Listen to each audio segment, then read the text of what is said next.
निम्नलिखित में से कौन सी नदियाँ सुंदरवन डेल्टा का निर्माण करती हैं? पहला है गंगा एवं ब्रह्मपुत्र, दूसरा है नर्मदा एवं तापी, और तीसरा है महानदी एवं गोदावरी, चौथा है कृष्णा एवं कावेरी। बताइए दोस्तों कौन सा ऑप्शन सही होगा इस क्वेश्चन का? इस क्वेश्चन का फर्स्ट ऑप्शन सही हो जाएगा गंगा एवं ब्रह्मपुत्र। बंगाल की खाड़ी में गंगा और ब्रह्मपुत्र नदियां सुंदरवन डेल्टा का निर्माण करती हैं। यह विश्व का सबसे बड़ा नदी डेल्टा होता है। यहाँ पर मैंग्रोव नामक दलदली वन भी पाए जाते हैं, जहाँ सुंदरी के वृक्ष बहुत ज़्यादा मात्रा में होते हैं। सुंदरवन बंगाल टाइगर का निवास स्थान भी है। नेक्स्ट क्वेश्चन है दोस्तों, दिए गए लक्षणों ए और बी के आधार पर वायुमंडलीय परत की पहचान कीजिए।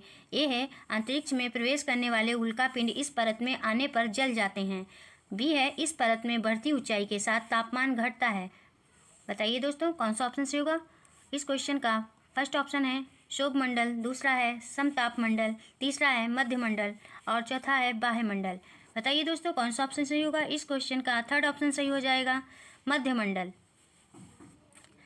मध्य मंडल वायुमंडल की तीसरी परत है जो समताप मंडल के ठीक ऊपर होती है। यह लगभग 80 किलोमीटर की ऊंचाई तक फैली है। अंतरिक्ष से प्रवेश करने वाले उल्कापिंड यदि इस परत में आने पर जल जाते हैं।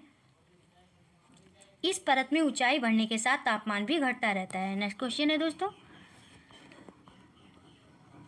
निम्न में से ऊर्जा के परंपरागत स्रोत के समूह की पहचान कीजिए। पहला है खनिज तेल, प्राकृतिक गैस, ईंधन, और दूसरा है कोयला, ईंधन, बायोगैस, तीसरा है जल विद्युत, भूतापी ऊर्जा, ज्वारीय ऊर्जा, चौथा है परमाणु ऊर्जा, सौर ऊर्जा, जल विद्युत। बताइए दोस्तों कौन सा ऑप्शन सही होगा इस क्वेश्चन का? इस क्वेश्चन का फर्स्ट ऑप्शन सही हो जाएगा खनिज तेल, प्राकृतिक गैस, ईंधन।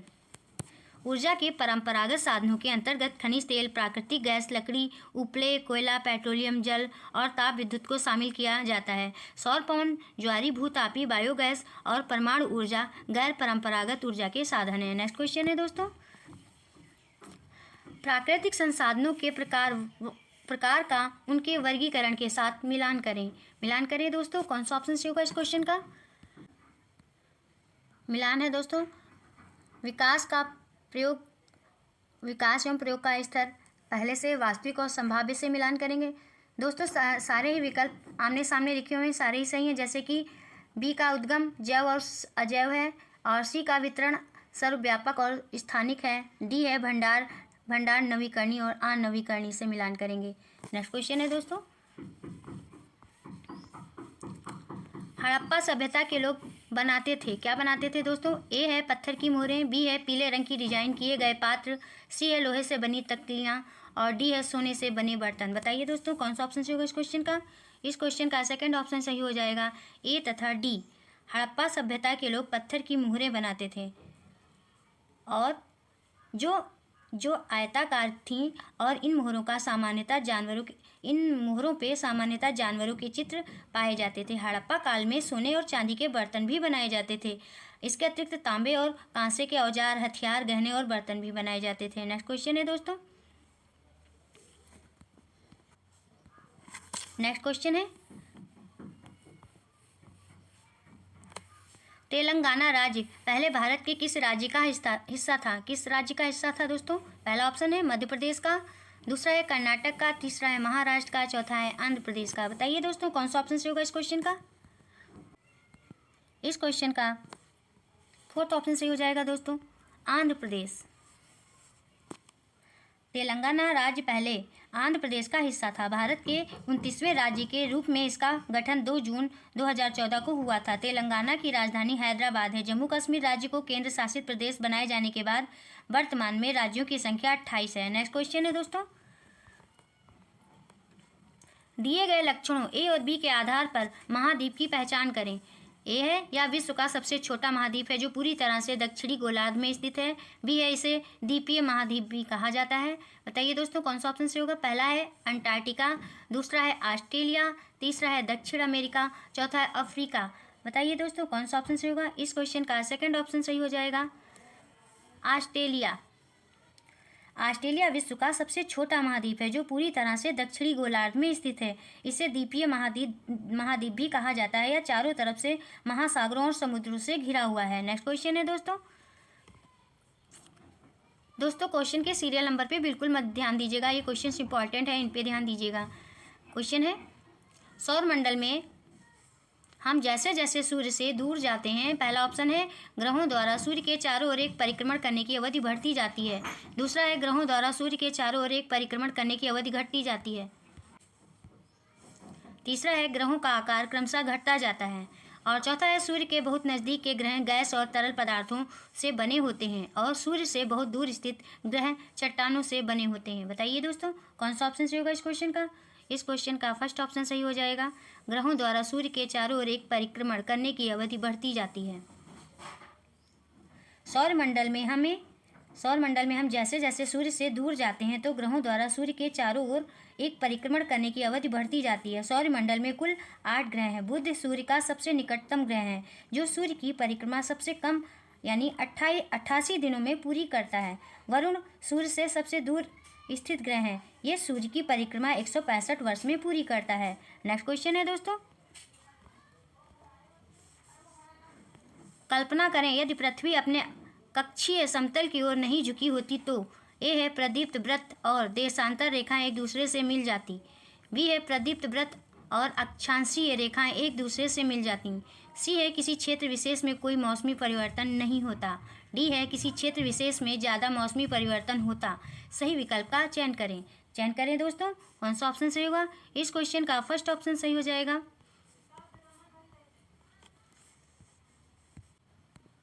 सृष्टि का फर्स्ट ऑप्शन सही हो जाएगा दोस्तों, ए और सी।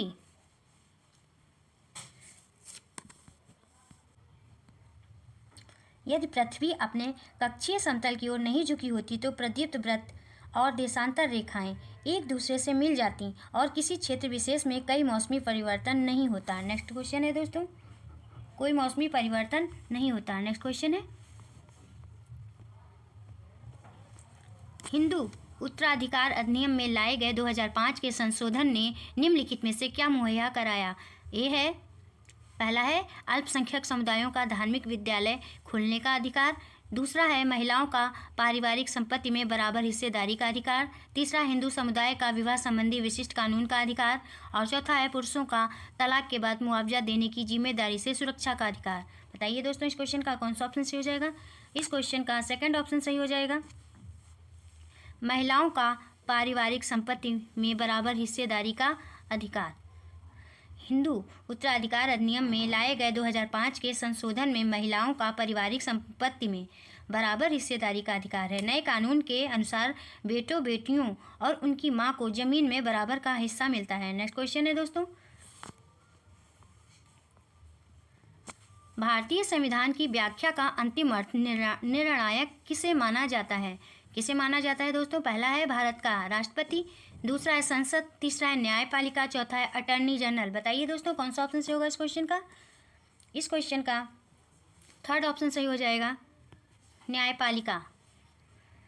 भारतीय संविधान की व्याख्या का अंतिम अर्थ निर्णायक न्यायपालिका को माना जाता है। सर्वोच्च न्यायालय संविधान में निहित प्रावधानों तथा उसमें उपयोग की गई शब्दावली के अर्थ और निहितार्थ के विषय में अंतिम कथन प्रस्तुत कर सकता है। नेक्स्ट क्वेश्चन है दोस्तों, 65 क्वेश्चन है, अत्याचार निवारण अधिनियम 1989 को निम्नलिखित में से कौन से समुदाय को न्याय दिलाने के लिए पारित किया गया था। पहला है दलित एवं अल्पसंख्यक, दूसरा है अल्पसंख्यक एवं आदिवासी, तीसरा है आदिवासी एवं दलित, चौथा है केवल अल्पसंख्यक। बताइए दोस्तों कौन सा ऑप्शन सही होगा। इस क्वेश्चन का थर्ड ऑप्शन सही हो जाएगा, आदिवासी एवं दलित। अत्याचार निवारण अधिनियम 1989 को आदिवासी एवं दलित समुदाय को न्याय दिलाने के लिए पारित किया गया था। भेदभाव और हिंसा का विरोध करने के लिए अनुसूचित जनजाति और अनुसूचित जाति के लोग इस अधिनियम के तहत शिकायत दर्ज करा सकते हैं। नेक्स्ट क्वेश्चन है दोस्तों, ऐसी राजनीति व्यवस्था जिसमें एक से ज़्यादा स्तर की सरकार हो उसे क्या कहते हैं दोस्तों, कहा जा सकता है। पहला है धर्मनिरपेक्ष, दूसरा है उदारवादी, तीसरा है गणतंत्रात्मक और चौथा है संघवाद। बताइए दोस्तों चौथा है संघवाद, कौन सा ऑप्शन सही होगा दोस्तों। इस क्वेश्चन का फोर्थ ऑप्शन सही हो जाएगा, संघवाद। ऐसी राजनीति व्यवस्था जिसमें एक से ज़्यादा स्तर की सरकार हो उसे संघवाद कहा जाता है। संघवाद एक संस्थागत प्रणाली है जो प्रांतीय स्तर और केंद्रीय स्तर की राजनीतिक व्यवस्थाओं को समाहित करती है। नेक्स्ट क्वेश्चन है दोस्तों, इतिहास शिक्षण का उद्देश्य केंद्रित होना चाहिए। किस पर केंद्रित होना चाहिए? पहला ऑप्शन है दोस्तों, भूतकाल में क्या घटित हुआ या बताना। दूसरा है भूतकाल में या कैसे घटित हुआ या यह याद रखना। और तीसरा है उन मुद्दों की पहचान करना जो वर्तमान में भी प्रासंगिक हैं। और चौथा है अधिगमकर्ताओं में क्रियात्मक क्षमता का विकसित करना। बताइए दोस्तों कौन सा ऑप्शन सही होगा इस क्वेश्चन का? इस क्वेश्चन का थर्ड ऑप्शन सही हो जाएगा, उन मुद्दों की पहचान करना जो वर्तमान में भी प्रासंगिक हैं। इतिहास शिक्षण का उद्देश्य उन मुद्दों की पहचान करने पर केंद्रित होना चाहिए जो वर्तमान में प्रासंगिक हैं। इतिहास यह समझने में सहायक होता है कि समाज वर्तमान स्वरूप में कैसे आया। इस प्रकार से छात्र घटनाओं के घटने के कारण को समझने और विश्लेषण करने और अर्थ जानने के योग्य हो जाते हैं। नेक्स्ट क्वेश्चन है दोस्तों, समसामयिक मुद्दों को सामाजिक विज्ञान की कक्षा में लाने के क्या उद्देश्य होने चाहिए? ए है देश से जुड़े मुद्दों के प्रति रुचि को बढ़ावा देना। बी है विश्लेषण और आलोचनात्मक मूल्यांकन करने का कौशल विकसित करना। और सी है सनसनीखेज खबर मुहैया कराकर विषय के प्रति रुचि पैदा करना। और डी है विद्यालय परिसर के अधिगम को विद्यालय के बाहर की दुनिया को जोड़ने में अधिगमकर्ता की मदद करना। सही विकल्प का चयन करें दोस्तों कौन सा ऑप्शन सही होगा? इस क्वेश्चन का सेकंड ऑप्शन सही हो जाएगा, ए, बी और डी सही हैं। ए, बी और डी सही हैं। नेक्स्ट क्वेश्चन है दोस्तों, सामाजिक विज्ञान की कक्षा में समानता पर चर्चा करते समय उद्देश्य होने चाहिए। ए है अधिगमकर्ताओं के साथ गरिमा से जुड़े मुद्दों को संबोधित करना। बी है सभी का सम्मान करने के प्रति अधिगमकर्ताओं को संवेदनशील बनाना। सी है संविधान में परिलक्षित मूल्यों पर आधारित होना। डी है यह समझाना कि हर तरह का अंतर असमानता की तरफ ले जाता है। सही विकल्प का चयन करें दोस्तों कौन सा ऑप्शन सही होगा? इस क्वेश्चन का फर्स्ट ऑप्शन सही हो जाएगा, ए, बी और सी सही हैं। सामाजिक विज्ञान में कक्षा अध्यापक द्वारा समानता विषय पर चर्चा करते समय अधिगमकर्ताओं के साथ गरिमा से जुड़े मुद्दों को संबोधित करना, सभी का सम्मान करने के प्रति अधिगमकर्ताओं को संवेदनशील बनाना और संविधान में परिलक्षित मूल्यों पर आधारित होना आदि उद्देश्य होने चाहिए। नेक्स्ट क्वेश्चन है दोस्तों,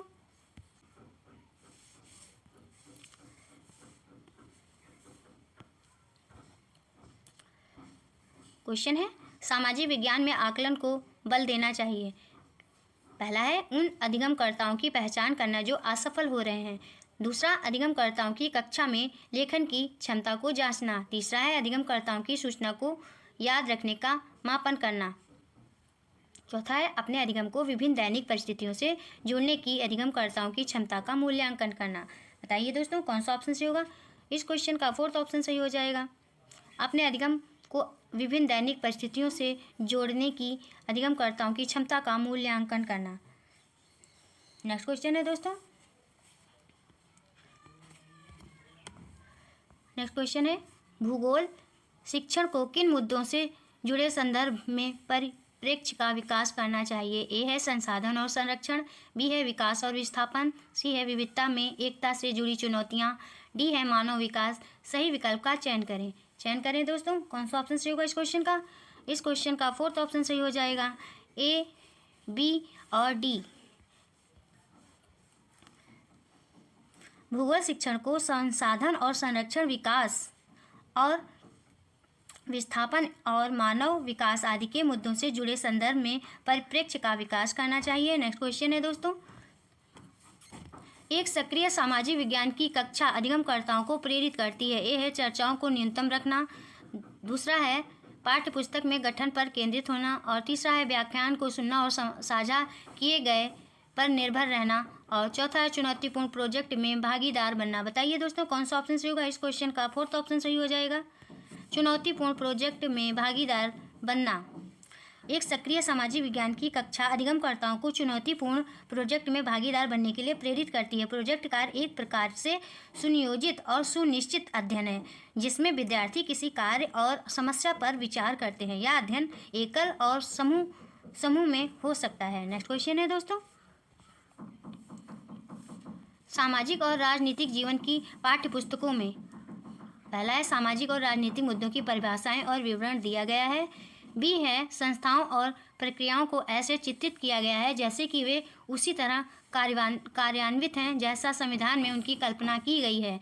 सी है, लोगों व क्षेत्रों से जुड़े विभिन्न ठोस उदाहरणों को प्रस्तुत किया गया है। सही विकल्प का चयन करें दोस्तों, कौन सा ऑप्शन सही होगा। इस क्वेश्चन का सेकंड ऑप्शन सही हो जाएगा, ए और सी। नेक्स्ट क्वेश्चन है, सामाजिक विज्ञान की पाठ्यचर्या उच्च प्राथमिक स्तर पर केंद्रित करती है। पहला है, ए है, पृथ्वी के जीवन के आवास के रूप में समझ बनाना, और बी है, अपने क्षेत्र, राज्य और देश पर अध्ययन करना। सी है, भारत के अतीत और सामयिक विकास का अध्ययन करना। सही विकल्प का चयन करें दोस्तों, कौन सा ऑप्शन सही होगा। इस क्वेश्चन का थर्ड ऑप्शन सही हो जाएगा, ए, बी और सी। ए, बी और सी।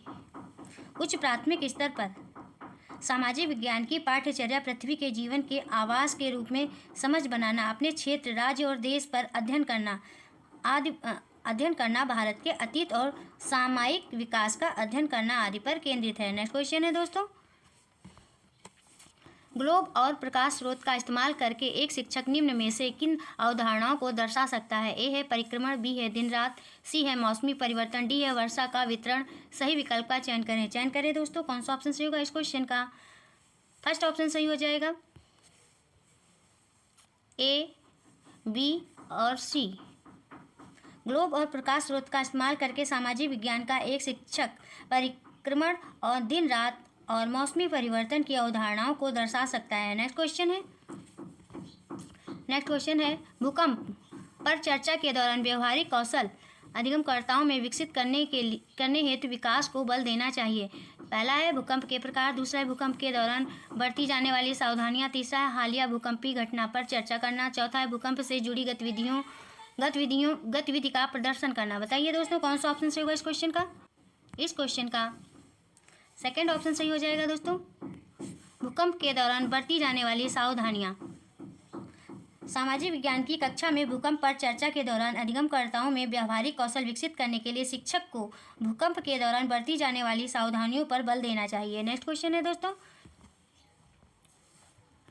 तवा बांध क्षेत्र के स्थानीय लोग 1990 के दशक में अपने जीवन यापन से जुड़े कौन से अधिकार के लिए संगठित हुए। ऑप्शन है, पहला है, खेती करने का अधिकार, दूसरा है, मछली पकड़ने का अधिकार, तीसरा है, उद्यान कृषि का अधिकार, और चौथा है, व्यावसायिक वन पालन का अधिकार। बताइए दोस्तों, कौन सा ऑप्शन सही होगा। इस क्वेश्चन का सेकंड ऑप्शन सही हो जाएगा दोस्तों, मछली पकड़ने का अधिकार। तवा बांध क्षेत्र के स्थानीय लोग 1990 के दशक में अपने जीवन यापन के लिए मछली पकड़ने के अधिकार के लिए संगठित हुए थे। वर्ष 1994 में सरकार ने बांध के क्षेत्र में मछली पकड़ने का काम निजी ठेकेदार को सौंप दिया था, जिसके कारण निजी ठेकेदार ने स्थानीय लोगों को काम से अलग कर दिया। इसलिए स्थानीय लोगों ने संगठित होकर आंदोलन चलाया था। नेक्स्ट क्वेश्चन है दोस्तों, निम्नलिखित में से कौन सी व्याख्या विविधता का उचित प्रतीक है। पहला है, या लोगों के बीच भेदभाव बढ़ाता है, दूसरा है, या लोगों के बीच एकरूपता बढ़ाता है, तीसरा है, या लोगों की विशिष्टता को स्वीकारता है, चौथा है, या लोगों के बीच असमानता को स्वीकारता है। बताइए दोस्तों, कौन सा ऑप्शन सही होगा इस क्वेश्चन का। इस क्वेश्चन का थर्ड ऑप्शन सही हो जाएगा, या लोगों की विशिष्टता को स्वीकारता है। विविधता लोगों की विशिष्टता को स्वीकारती है। विविधता हमें यहाँ वहाँ सर्वत्र सभी जगह दिखाई देती है, यहाँ वहाँ सभी जगह दिखाई देती है। इस प्रकार विविधता से हमारा अभिप्राय किसी भी क्षेत्र में होने वाले क्रियाकलापों से है। हम कह सकते हैं कि विविधता जीवन की अनिवार्यता है। नेक्स्ट क्वेश्चन है दोस्तों, 90 क्वेश्चन है, भारतीय लोकतंत्र के संदर्भ में निम्नलिखित में से कौन सा कथन गलत है। पहला है, भारतीय जनता का एक छोटा हिस्सा भारतीय स्वतंत्रता से पहले भी मतदान कर सकता था। दूसरा है, स्वतंत्रता के बाद भारत ने प्रतिनिधि लोकतंत्र को अपनाया। तीसरा है, भारत में सरकार को लोग अप्रत्यक्ष रूप से चलाते हैं। चौथा है, भारत में पहला आम चुनाव 1950 में हुआ था। बताइए दोस्तों, कौन सा ऑप्शन सही होगा इस क्वेश्चन का। इस क्वेश्चन का फोर्थ ऑप्शन सही हो जाएगा, भारत में पहला आम चुनाव वर्ष 1950 में हुआ था। 15 अगस्त 1947 को स्वतंत्रता के पश्चात भारत में पहला आम चुनाव 1950 में नहीं हुआ था। यह अक्टूबर 1951 से फरवरी 1952 के मध्य संपन्न हुआ था। इसलिए विकल्प 4 गलत कथन है। नेक्स्ट क्वेश्चन है दोस्तों, क्वेश्चन है भारत में आरंभिक मानवों पर समझ के लिए निम्नलिखित में से किसे एक प्राथमिक स्रोत माना जा सकता है? पहला है गिरनार का शैल अभिलेख, दूसरा है पातशाहनामा चित्रकला, और तीसरा है मध्य प्रदेश की शैल चित्रकला, और चौथा है कांगड़ा शैली की चित्रकला। बताइए दोस्तों कौन सा ऑप्शन सही होगा? इस क्वेश्चन का थर्ड ऑप्शन सही हो जाएगा, मध्य प्रदेश की शैल चित्रकला। भारत में आरंभिक मानवों पर समझ के लिए मध्य प्रदेश की शैल चित्रकला को एक प्राथमिक स्रोत माना जा सकता है। मध्य प्रदेश के भीमबेटका नामक स्थान से चित्रकला के प्रारंभिक साक्ष्य मिले हैं। इनमें मानव को पशुओं का शिकार करते हुए दिखाया गया है, साथ ही साथ मानव के अन्य क्रियाकलापों का चित्रण किया गया है। इससे आरंभिक मानव के संबंध में महत्वपूर्ण जानकारी मिलती है। नेक्स्ट क्वेश्चन है दोस्तों, ब्रिटिश काल से पहले बच्चों को पढ़ाया जाता था। क्या पढ़ाया जाता था दोस्तों? पहला है एक निश्चित फीस लेकर, दूसरा है वर्ष भर फसल की कटाई के समय छोड़कर जब वे खेतों में कार्य करते थे, तीसरा है वार्षिक परीक्षा के माध्यम से मूल्यांकन के लिए, चौथा है सरकारी संस्थानों में। बताइए दोस्तों कौन सा ऑप्शन सही होगा इस क्वेश्चन का? इस क्वेश्चन का सेकंड ऑप्शन सही हो जाएगा, वर्ष भर फसल की कटाई के समय छोड़कर जब वे खेतों में कार्य करते थे। ब्रिटिश काल से पहले बच्चों को वर्ष भर फसल की कटाई के समय छोड़कर जब वे खेतों में काम करते थे पढ़ाया जाता था। इसलिए ब्रिटिश काल से पूर्व बच्चों को लगभग पूरे वर्ष शिक्षा दी जाती थी, परंतु फसल काटने के समय वे बच्चे खेतों में काम करते थे, इस दौरान उन्हें शिक्षा नहीं मिल पाती थी। नेक्स्ट क्वेश्चन है दोस्तों, नीचे दो कथनों ए और बी 18वीं-19वीं शताब्दी में यूरोप में राष्ट्र राज्यों के उदय संदर्भ में है। कथन ए है 18वीं शताब्दी तक यूरोप के लोग स्वयं को राष्ट्र राज्य के रूप में देखते थे। कथन बी है प्रारंभिक 19वीं शताब्दी में लोगों को यह बोध कराया गया कि प्रत्येक भाषी समुदाय एक अलग राष्ट्र था। इस क्वेश्चन का कौन सा ऑप्शन सही होगा दोस्तों? इस क्वेश्चन का थर्ड ऑप्शन सही हो जाएगा। ए गलत है किंतु बी सही है। 18वीं से 19वीं शताब्दी में यूरोप में राष्ट्र राज्यों के उदय के संदर्भ में दिया गया कथन ए गलत है, क्योंकि 18वीं शताब्दी तक यूरोप के लोग स्वयं को राष्ट्र राज्य के रूप में नहीं देखते थे। इसका विकास बाद में हुआ। जबकि कथन बी सत्य है, क्योंकि प्रारंभिक 19वीं शताब्दी में लोगों को यह बोध कराया गया कि प्रत्येक भाषी समुदाय एक अलग राष्ट्र है। नेक्स्ट क्वेश्चन है दोस्तों, हड़प्पा सभ्यता का पतन कैसे हुआ? कैसे हुआ दोस्तों? ए है ऐसा लगता है कि शासकों का नियंत्रण समाप्त हो गया, बी है जंगलों का विनाश हो गया, सी है सभ्यता के पूरे क्षेत्र में बाढ़ आ गई, और डी है संभवतः नदियां सूख गई थीं। सही विकल्प का चयन करें दोस्तों। कौन सा ऑप्शन सही होगा? इस क्वेश्चन का फर्स्ट ऑप्शन सही हो जाएगा, ए बी और डी। ए बी और डी।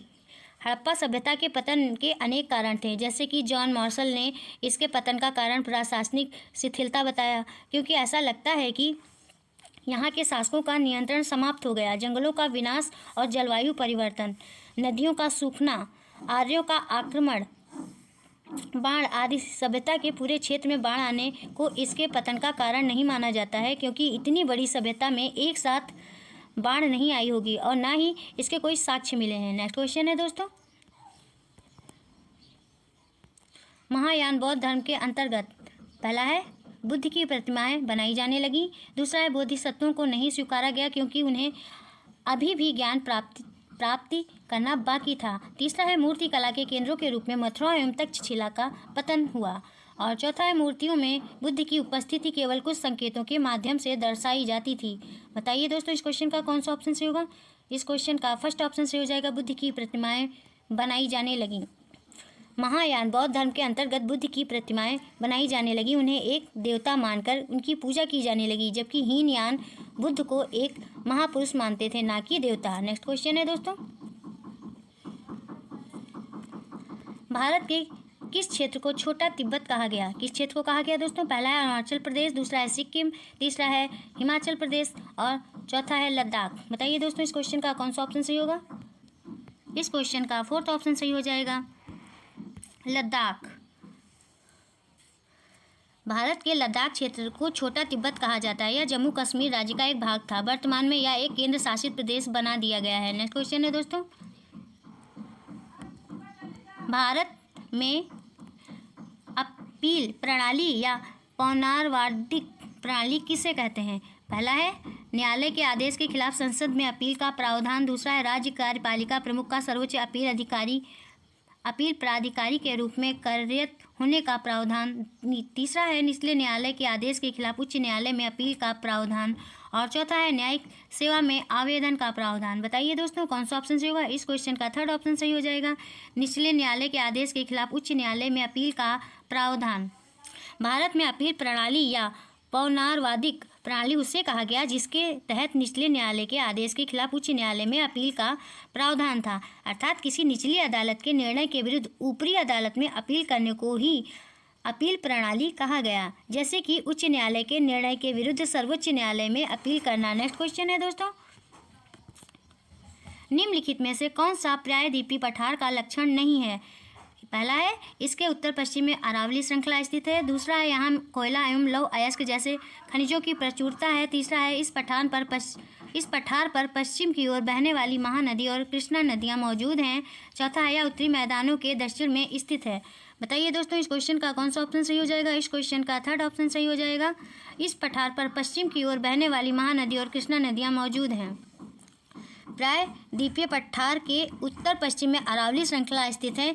यहाँ कोयला और लौह अयस्क जैसे खनिजों की प्रचुरता है। इस पठार पर पूर्व की ओर बहने वाली नदियों में महानदी और कृष्णा प्रमुख है, ना कि ये नदियाँ पश्चिम की ओर बहती हैं। यह पठार उत्तरी मैदानों के दक्षिण में स्थित है। नेक्स्ट क्वेश्चन है दोस्तों, भारत का शोध संस्थान मैत्री कहाँ अवस्थित है। कहाँ अवस्थित है दोस्तों। पहला है अंटार्कटिका, दूसरा है यूरोप, तीसरा है एशिया, चौथा है ऑस्ट्रेलिया। बताइए दोस्तों कौन सा ऑप्शन सही होगा इस क्वेश्चन का। इस क्वेश्चन का फर्स्ट ऑप्शन सही हो जाएगा, अंटार्कटिका।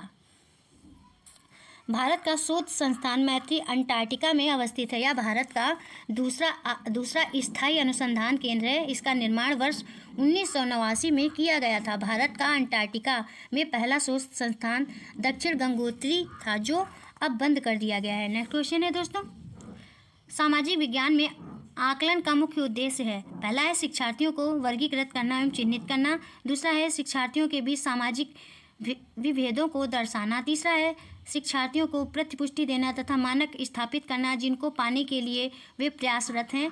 और चौथा है पाठ्यपुस्तकीय ज्ञान को याद करने की क्षमताओं का परीक्षण तथा सभी शिक्षार्थियों के लिए परीक्षा के तनाव को कम करना। बताइए दोस्तों इस क्वेश्चन का कौन सा ऑप्शन सही हो जाएगा। इस क्वेश्चन का थर्ड ऑप्शन सही हो जाएगा दोस्तों, शिक्षार्थियों को प्रतिपुष्टि देना तथा मानक स्थापित करना जिनको पाने के लिए वे प्रयासरत थे। सामाजिक विज्ञान में आकलन का मुख्य उद्देश्य है शिक्षार्थियों को प्रतिपुष्टि देना और मानक स्थापित करना जिनको पाने के लिए वे प्रयासरत रहें। इसके माध्यम से शिक्षार्थियों का विकास किया जाता है। नेक्स्ट क्वेश्चन है दोस्तों, सामाजिक विज्ञान में आकलन का मुख्य उद्देश्य है। पहला है शिक्षार्थियों को, ये रिपीट हो गया क्वेश्चन दोस्तों। नेक्स्ट क्वेश्चन है सामाजिक विज्ञान की कक्षा में फिल्मों को एक प्रभावी शैक्षणिक उपकरण के रूप में उपयोग किया जा सकता है, क्योंकि ए है फिल्में कक्षा के भीतर बाहरी दुनिया को ला सकती हैं। बी है फिल्में अनदेखे और अनसुलझे संदर्भों को खोजने की शक्ति से प्रेरित करती हैं। सी है फिल्में ऐसी कहानियों, संवादों और छवियों को सामने लाती हैं जो जीवन में हमसे दूर हो सकती हैं। डी है फिल्में एक वस्तुनिष्ठ माध्यम है जो छात्रों को एक ही तरीके से अपने विचार प्रस्तुत करने के लिए प्रोत्साहित कर सकती हैं। सही विकल्प का चयन करें दोस्तों। कौन सा ऑप्शन सही होगा इस क्वेश्चन का। फोर्थ ऑप्शन सही हो जाएगा, ए, बी और सी। ए, बी और सी। नेक्स्ट क्वेश्चन है, इतिहास पढ़ाते वक्त वंशावली चार्ट का प्रयोग होता है। ए है किसी साम्राज्य या वंश के वर्धन एवं विकास को चित्रित करने के लिए। बी है अनुक्रम एवं प्रकार्यात्मक संबंधों को दर्शाने के लिए। सी है कालक्रमिक रूपरेखा देने के लिए। डी है शिक्षार्थियों में स्थान की अवधारणा विकसित करने के लिए। सही विकल्प का चयन करें दोस्तों। कौन सा ऑप्शन सही होगा इस क्वेश्चन का। फोर्थ ऑप्शन सही हो जाएगा, ए, बी तथा सी। ए, बी, सी। नेक्स्ट क्वेश्चन है दोस्तों, दृष्टिबाधित शिक्षार्थियों के साथ कार्य करते समय एक सामाजिक विज्ञान शिक्षक को किस प्रकार के शिक्षण अधिगम प्रक्रिया में अनुकूलन करना चाहिए? ए है यथोचित विराम तथा पुनरावृत्ति के साथ स्पष्ट एवं उच्च आवाज में बोलना। बी है विविध प्रकार के आकर्षक दृश्यों वाले कार्यपत्रों का प्रयोग करना। सी है मौखिक संकेतों द्वारा कल्पना करने के अवसरों को उत्पन्न करना। और डी है कक्षा में चर्चा के दौरान टेक्टाइल सामग्रियों को शामिल करना। सही विकल्प का चयन करें दोस्तों। कौन सा ऑप्शन सही होगा इस क्वेश्चन का? फर्स्ट ऑप्शन सही हो जाएगा, ए सी तथा डी। ए सी तथा डी। नेक्स्ट क्वेश्चन है दोस्तों, सामाजिक विज्ञान शिक्षण में प्रोजेक्ट विधि के कथनों पर विचार करें।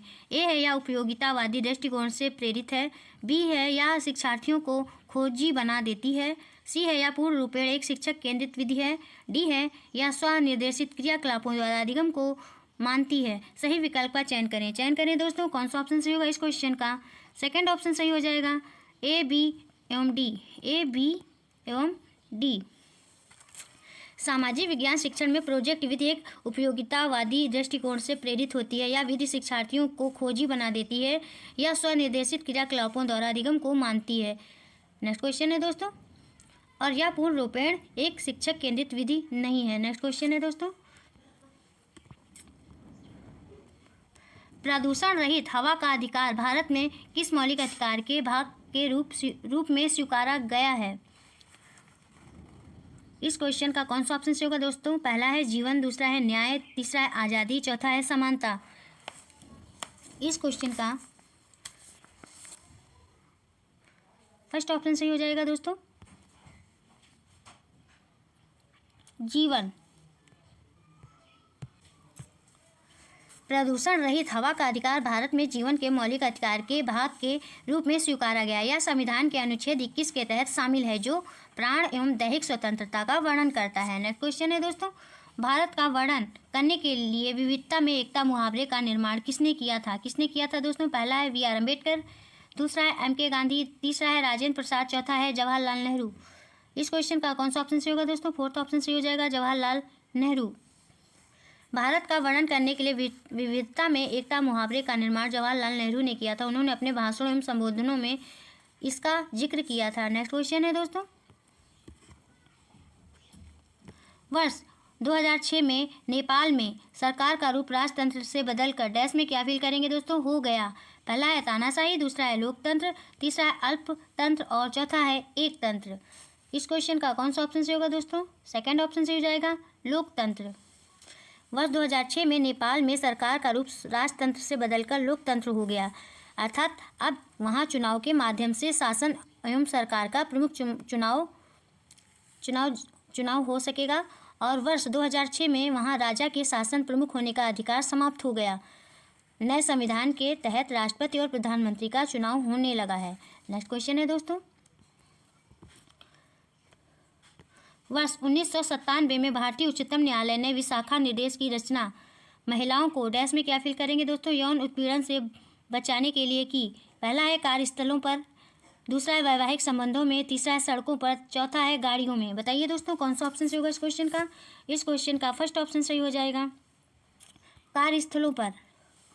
वर्ष 1997 में भारतीय उच्चतम न्यायालय ने विशाखा निर्देश की रचना महिलाओं को कार्यस्थलों पर यौन उत्पीड़न से बचाने के लिए की। इसके लिए कई नियम भी निर्धारित किए गए। नेक्स्ट क्वेश्चन है दोस्तों, नेक्स्ट क्वेश्चन है, निम्नलिखित में से कौन भारत में एक राज्य के राज्यपाल की नियुक्ति करते हैं? पहला है संसद के सदस्य, दूसरा है केंद्र सरकार, तीसरा अटॉर्नी जनरल, चौथा है विधानसभा के सदस्य। इस क्वेश्चन का कौन सा ऑप्शन सही होगा दोस्तों? सेकंड ऑप्शन सही हो जाएगा, केंद्र सरकार। भारत में एक राज्य के राज्यपाल की नियुक्ति केंद्र सरकार करती है, अर्थात राष्ट्रपति द्वारा राज्यपालों की नियुक्ति की जाती है। राज्यपाल राज्य की कार्यपालिका का प्रमुख होता है और प्रत्येक राज्य में एक राज्यपाल होता है, लेकिन एक ही राज्यपाल को 2 या उससे अधिक राज्यों का राज्यपाल नियुक्त किया जा सकता है। नेक्स्ट क्वेश्चन है दोस्तों,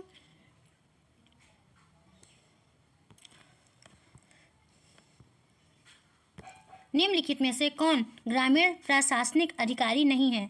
पहला है नगर निगम वार्ड काउंसलर, दूसरा है भूमि रिकॉर्ड अधिकारी, तीसरा है लेखपाल, चौथा है पटवारी। इस क्वेश्चन का कौन सा ऑप्शन सही होगा दोस्तों? फर्स्ट ऑप्शन सही हो जाएगा, नगर निगम वार्ड काउंसलर।